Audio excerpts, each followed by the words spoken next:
नमस्कार एंड जय हिंद दोस्तों, मैं रवि शर्मा आप लोगों का स्वागत करता हूं डेली डिफेंस डायलॉग के आज के हमारे सेशन में। दोस्तों आज हम बात करने जा रहे हैं भारतीय सेना के next generation future tank project के बारे में। देखिए, भारतीय सेना अपने T-72 टैंक्स को रिटायर करना चाहती है और उसकी जगह एक नया नेक्स्ट जनरेशन टैंक को अपने आर्सेनल में इंक्लूड करना चाहती है। इसी के लिए ये प्रोजेक्ट लाया गया है जो कि अगले 30 से 40 साल की हमारी जो रिक्वायरमेंट्स है उसको पूरा करेगा। अब यहाँ पर भारतीय सेना ने एक रिक्वेस्ट पर प्रपोजल कुछ दिनों पहले रिलीज़ किया जहाँ पर कुछ क्वालिटेटिव रिक्वायरमेंट्स को स्पेसिफाई किया गया है।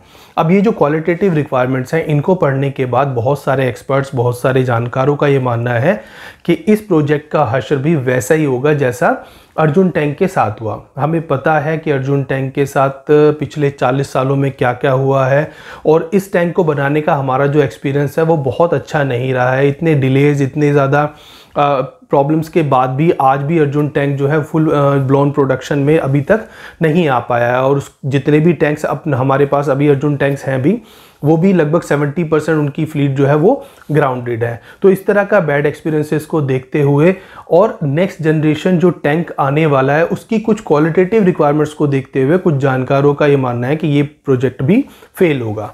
अब आज के इस सेशन में हम यही डिस्कस करेंगे कि वो क्या क्वालिटेटिव रिक्वायरमेंट्स हैं, भारतीय सेना यहाँ पर क्या चाहती है अपने इस टैंक से, और एक्सपर्ट्स और वर्ल्ड वाइड जो टैंक बन रहे हैं उसमें अभी क्या उनकी क्वालिटेटिव रिक्वायरमेंट्स हैं, उनके क्या फीचर्स हैं, और हमारा ये जो टैंक है वो वर्ल्ड के जो बाकी टैंक्स हैं उनके कंपैरिजन में कहाँ खड़ा होता है। तो ये सारी चीज़ें हम आज अपने इस सेशन में डिस्कस करेंगे। सो दोस्तों, इस सेशन को शुरू करने से पहले हम थोड़ा सा जान लेते हैं हमारी टैंक फ्लीट्स के बारे में, यानी हमारे पास कौन कौन से टैंक्स हैं और वो कितने नंबर्स में हैं। तो सबसे पहले और सबसे ज़्यादा जो नंबर में हमारे पास टैंक है वो है T-72 टैंक। ये लगभग 2500 ऐसे टैंक्स हमारी भारतीय सेना में इन सर्विस हैं और इन टैंक्स को हमने 1982 में, उस समय सोवियत यूनियन हुआ करता था, तो आज तो रशिया है बट उस समय सोवियत यूनियन हुआ करता था, तो सोवियत यूनियन से हमने ये टैंक्स परचेज किए थे। और भारतीय सेना की जो टैंक फ्लीट है उसका ज़्यादातर पार्ट इन्हीं टैंक्स का है। काफ़ी रिलायबल टैंक्स हैं बट अभी क्योंकि इनको 40 इयर्स हो चुके हैं तो अब इसको धीरे धीरे भारतीय सेना फेज आउट करना चाह रही है और उसी की जगह एक नया नेक्स्ट जनरेशन टैंक हमारी भारतीय सेना में इंक्लूड करना चाहती है। इसी वजह से ये जो नए टैंक का प्रोजेक्ट है वो आया है। इसके बाद आता है हमारा सेकेंड टैंक जो कि है T-90। ऐसे लगभग 1200 टैंक हमारे इन सर्विस हैं और इसी टैंक को हम भीष्म भी बोलते हैं और काफ़ी ज़्यादा रिलायबल है और कह सकते हैं कि भारतीय सेना में अभी सबसे ज़्यादा मोस्ट एडवांस टैंक जो है वो यही T-90 टैंक है।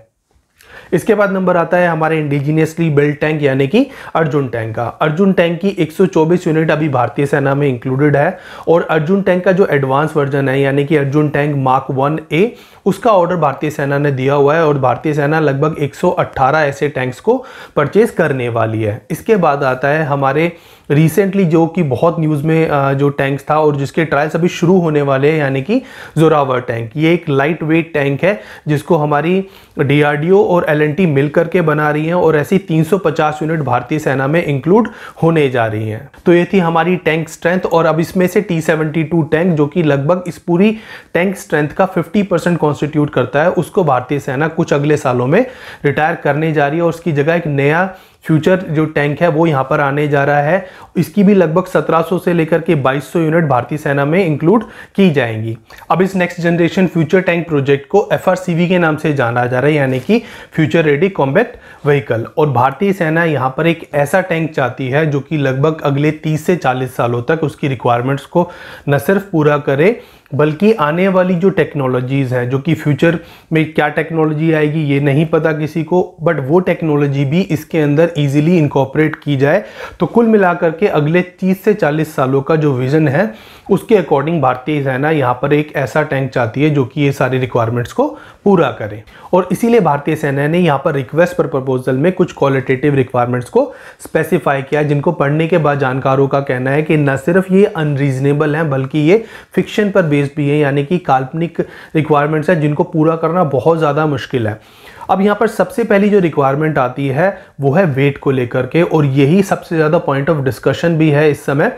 भारतीय सेना यहाँ पर लगभग 55 टन का एक टैंक चाहती है ±5%, और इस तरह का टैंक जो है वो लाइट वेट की कैटेगरी में आता है, यानी कि एट प्रेजेंट जो भी वर्ल्ड के सबसे ज़्यादा बेस्ट टैंक्स हैं, चाहे वो अमेरिका के टैंक्स हो, अब्राहम टैंक्स हो, जर्मन लेपर्ड टैंक्स हो, तो इस तरह के जितने भी टैंक्स हैं उन सभी का वेट लगभग 60 या 60 टन से ज़्यादा है। सो बहुत कम ऐसे टैंक्स हैं दुनिया में जो कि इस कैटेगरी में अभी आते हैं। इसलिए यहाँ पर दुनिया के ज़्यादातर जो टैंक्स हैं वो इस रेस से पहले ही बाहर हो जाते हैं, एक्सेप्ट रशिया का T-14 आर्माटा, साउथ कोरिया का K2 ब्लैक पैंथर और जापान का टाइप 10, और DRDO अगर कोई इस तरह का डिज़ाइन लेकर के आती है जहां पर इस टैंक का वजन लगभग 55 टन के आसपास हो, तो वो सभी 4 टैंक जो हैं वो अब इस रेस में बचते हैं। बाकी सारे टैंक्स जो हैं, वर्ल्ड के दुनिया के बेस्ट टैंक्स जो हैं, वो इस रेस से ऑटोमेटिकली बाहर हो जाते हैं। वेट के बाद आता है अपनी नेक्स्ट रिक्वायरमेंट जो कि है सिटिंग कैपेसिटी की, यानी कि इस टैंक के अंदर कितने क्रू मेंबर्स की सिटिंग कैपेसिटी होगी। सो देखिए, भारतीय सेना यहां चाहती है कि यहां पर लगभग 4 क्रू मेंबर्स की सिटिंग कैपेसिटी हो। यहां जो चौथा क्रू मेंबर है उसका यहां पर काम होने जा रहा है लोडिंग का, यानी कि जब टैंक फायर करता है तो वहां पर फायर होने के बाद जो नेक्स्ट फायर के लिए वहां पर शेल्स को या फिर जो मिसाइल्स हैं उनको लोड करना पड़ता है। तो ये जो लोडिंग का काम है ये चौथा मेंबर करेगा। बट भारतीय सेना ने यहाँ पर इस टैंक की क्वालिटेटिव रिक्वायरमेंट्स में यहाँ पर semi automatic mode, automatic mode and even manual mode की भी डिमांड की है, यानी कि टैंक खुद से ही ऑटो लोड करके उस शेल्स को, उस मिसाइल्स को फायर कर सके। अगर ये तीनों चीज़ें यहाँ पर ऑलरेडी हैं, यानी कि अगर इसमें ऑटो लोडर है, तो यहाँ पर इस चौथे क्रू मेंबर की क्या रिक्वायरमेंट है, इसको लेकर के एक्सपर्ट्स थोड़े से कंफ्यूज हैं, क्योंकि 4 क्रू मेंबर का वहां पर काम नहीं होता। और अगर देखा जाए जो 4 टैंक्स अभी हमारे पास रेस में बचे हुए हैं, इसमें से भी एक टैंक्स इस रिक्वायरमेंट के बाद बाहर हो जाता है, जो कि है साउथ कोरिया का K2 ब्लैक पैंथर, जिसके अंदर 3 क्रू मेंबर्स की सिटिंग कैपेसिटी है। इसके बाद जो नेक्स्ट रिक्वायरमेंट है वो आर्मर को लेकर के की गई है, जहां पर आर्मी ने यहां पर फ्रंटल जो साइड है टैंक की, वहां पर लगभग 800 mm का रोल्डेड होमोजीनियस आर्मर, और लगभग बाकी जो सारी साइड्स हैं टैंक की वहां पर 600 mm का rolled homogeneous armour with blown off panels की यहां पर डिमांड की गई है, जो कि एक जायज डिमांड है क्योंकि ये टैंक की प्रोटेक्शन के लिए जरूरी है। इसके अलावा यहां पर प्रोटेक्शन के लिए एक्टिव प्रोटेक्शन सिस्टम की भी डिमांड की गई है, जो न सिर्फ टैंक को 360 डिग्री कवरेज का प्रोटेक्शन दे, बल्कि उसके टॉप अटैक से भी उसको बचाए, जहां पर मिसाइल से या ड्रोन से या फिर लोटरिंग म्यूनिशन से टैंक में ऊपर की तरफ से अटैक किया जा सके। तो इन सब चीजों से भी टैंक को बचाता हो। बात करें अगर इलेक्ट्रॉनिक सिस्टम्स की, तो यहाँ पर new gen computers, next generation electronic systems, उनकी डिमांड की गई है। इसके अलावा यहाँ पर इलेक्ट्रॉनिक वॉरफेयर के लिए यहाँ पर सिस्टम की भी डिमांड की गई है। यहाँ पर जैमर्स की डिमांड की है, जो कि ड्रोन्स को या इस तरह के लॉटरिंग म्यूनिशंस को जैम कर सकें। तो ये सारी चीज़ें यहाँ पर डिमांड की गई हैं। इसके अलावा यहाँ पर जो अनमैन्ड ग्राउंडेड व्हीकल्स होते हैं, जो कि आजकल काफ़ी ज़्यादा चलन में है, उनसे भी डील करने के लिए यहाँ पर इस टैंक के अंदर एबिलिटी होनी चाहिए। इसके अलावा ये टैंक मैंडेड और अनमैंडेड टाइमिंग ऑपरेशंस को करने की काबिलियत रखता हो, और अगर कोई फ्यूचर में न्यू टेक्नोलॉजी आती है, कोई नया सिस्टम आता है, तो वो इसके अंदर इजीली इनकॉर्पोरेट कर सके। इतनी अडेप्टेबिलिटी इस टैंक के अंदर होनी चाहिए। सो भारतीय सेना ये सारी रिक्वायरमेंट्स, ये सारी फीचर्स जो है वो इस टैंक के अंदर चाहती है। अब यहाँ पर भारतीय सेना ने जो प्राइस यहाँ पर दिया है क्वालिटेटिव रिक्वायरमेंट में, जिस प्राइस पे चाहती है कि भारतीय सेना ये टैंक बन करके आ जाए उसके पास, वो है $4 मिलियन पर पीस, जो कि बाकी सारे टैंक से काफ़ी कम है। इवन जो सबसे क्लोजेस्ट टैंक है, यानी कि साउथ कोरिया का K2 ब्लैक पैंथर, वो भी इससे लगभग दोगुना है, $8.5 मिलियन का। सो इस तरह से इन रिक्वायरमेंट्स के थ्रू ज़्यादातर टैंक्स इस रेस से बाहर हो जाते हैं। देखना होगा कि कौन कंपनी इतने सस्ते में इस टैंक को यहाँ पर बना लेती है, जिसका वेट, जिसके फीचर्स, जिसका प्राइस सब भारतीय सेना के अकॉर्डिंग हो। इसीलिए यहाँ पर कहा जा रहा है कि ये जो रिक्वायरमेंट्स हैं वो थोड़ी सी अनरीजनेबल है। देखिए, पहली बार नहीं है जब भारतीय सेना इस तरह के किसी सिस्टम को लेकर के कोई क्वालिटेटिव रिक्वायरमेंट्स लेकर के आई हो। इससे पहले 2011 में भी एक प्रोजेक्ट था जिसका नाम था MCAR, यानी कि मल्टी कैलिबर असॉल्ट राइफल। ये प्रोजेक्ट था भारतीय सेना की इंसास राइफल को रिप्लेस करके एक मल्टी बैरल राइफल को अपने सिस्टम में इंक्लूड करने के लिए। अब भारतीय सेना यहाँ चाहती थी कि एक ऐसी मल्टी कैलिबर गन भारतीय सेना को मिल जाए जहाँ पर बैरल्स को ईजिली चेंज किया जा सके, और उससे जो गन का कैलिबर है वो भी चेंज हो जाए फ्रॉम 5.56 mm से 7.62 mm। अब ये जो रिक्वायरमेंट थी इसको पूरी दुनिया में कोई भी ऐसा वेंडर नहीं था जो कि इस रिक्वायरमेंट को पूरा कर सके, और उसके बाद ये प्रोजेक्ट बुरी तरह फेल हुआ और 13 साल तक हम किसी भी गन को परचेज नहीं कर पाए। और रिसेंटली जाकर के भारतीय सेना ने रशिया से अभी AK-203 को परचेज किया है, जिसका प्रोडक्शन अभी भारत में शुरू हो गया है। तो इस तरह से एक गन के लिए हमने 13 साल तक इंतजार किया। अगर 13 साल पहले ही जो क्वालिटेटिव रिक्वायरमेंट्स हैं उसके अंदर कुछ हल्की क्वालिटेटिव रिक्वायरमेंट्स या फिर उसके अंदर कुछ रिलैक्सेशन दी जाती तो शायद 13 साल पहले ही हमारी सेना को ये नई गन्स मिल जाती। इसके बाद बात कर लेते हैं बजट एस्टिमेट्स की, जो कि पहले भी रॉन्ग साबित हुए हैं। जैसे कि 2007 में हमने एक MMRC जो प्रोजेक्ट था, यानी कि medium multi role combat fighter aircraft का जो प्रोजेक्ट था, जहां पर हमने 126 फाइटर एयरक्राफ्ट खरीदने थे, उसके लिए जो हमने बजट एस्टिमेट रखा था वो लगभग $10 बिलियन का रखा था। हालांकि 2016 में जब फाइनली इस प्रोजेक्ट को स्क्रैप किया गया और सिर्फ 36 रफाल फ्रांस से खरीदे गए तो उनकी जो टोटल कॉस्ट आई वो लगभग $8.1 मिलियन की आई। तो इस तरह का बजट एस्टिमेट्स का रॉन्ग होना हमारे साथ पहले भी हो चुका है। तो यहाँ पर बजट को लेकर के भी यहाँ पर एक क्वेश्चन मार्क है कि इतने सस्ते में ये टैंक कैसे बन पाएगा।